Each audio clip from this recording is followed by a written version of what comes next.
Hi there. So, really exciting and interesting wine to try right now. This is a brand new one on the market. It's Ricca Terra, called Bullets Before Cannonballs, from the Riverland region of Australia. Now, if anybody knows much about Australian wines, for a start, when you say Riverland, you're never going to be too excited because that's the region, excuse me, that's the region where a lot of the bulk wines have come out of in the past. So all your bog standard commercial stuff usually comes out of the Riverland, or a high proportion of it. It's a big bulk growing region. But why this is quite exciting is that the guy behind this, guy called Isley Radcliffe, he's a leading viticulturalist in that particular area, and his philosophy was that the Riverland had some great soils and great territory, but they were just planting the wrong grape varieties in it. So all your Chardonnays and things like that were planted there. It was just too warm a climate for them, essentially. So what he's done then is tried to match grape varieties which will suit, first of all, the climate, and second of all, obviously, the soils and the vineyard space. So bearing in mind that it's quite inland in terms of that South Australia, Victoria region, it can be very hot. So he looked at the grape varieties, I guess, that suited those hot temperatures in Europe. So Tempranillo in Spain, Montepulciano in Italy, the Nero d'Avola from Sicily as well. So those southern Mediterranean varieties particularly, and he has some whites in there as well, like Greco and Fiano from southern Italy as well. So matching those sort of warm climate varieties to that Riverland region, and he's had great success with it to this point.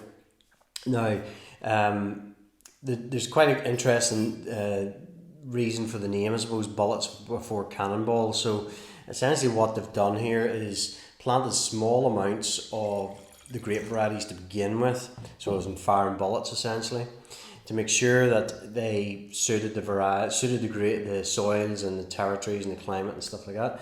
And once they were confident that the grape varieties worked, then they loaded the cannonball essentially, and then planted vineyards and brought them into the stable. So interesting as well, when they harvest this, because it is a warm region, typically it's being harvested at night, so it's cooler. But they bring it into the cellar and they cool it down to about 4 degrees Celsius, and that sort of helps retain the freshness of fruit in the grapes as well before they press it.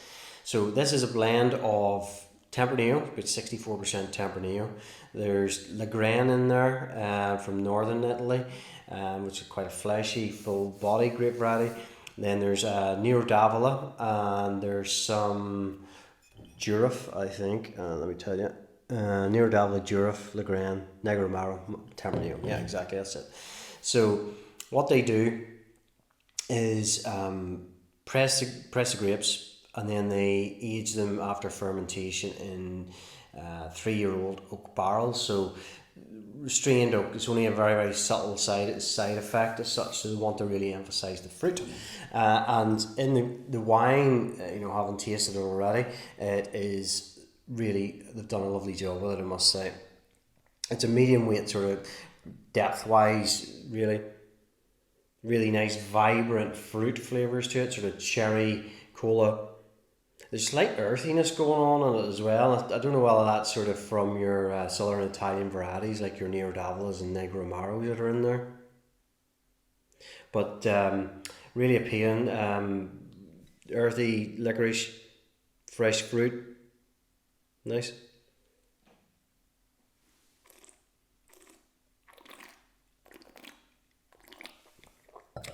Medium weight, a little bit of spice in the finish. Some of that nice sort of licorice note coming through, and nice fresh blackberry style fruit too. It's sort of wine that it just will pair perfectly with pastas and pizzas and stuff. And I actually had a few glasses of this with some pasta and tomato sauce earlier, and it was superb. Like, it really is. It really comes together with the food as well. But going back to the original sort of the whole theme of it, is the Riverland region of Australia. Not a trendy region by any means, but the guy here, Ashley Radcliffe, has done a fantastic job.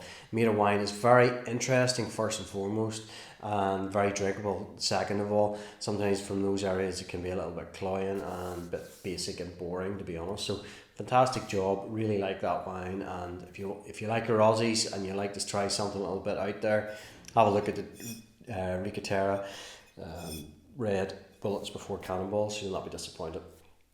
So there you go. KWMWine.com. Place for Taste Matters. Cheers.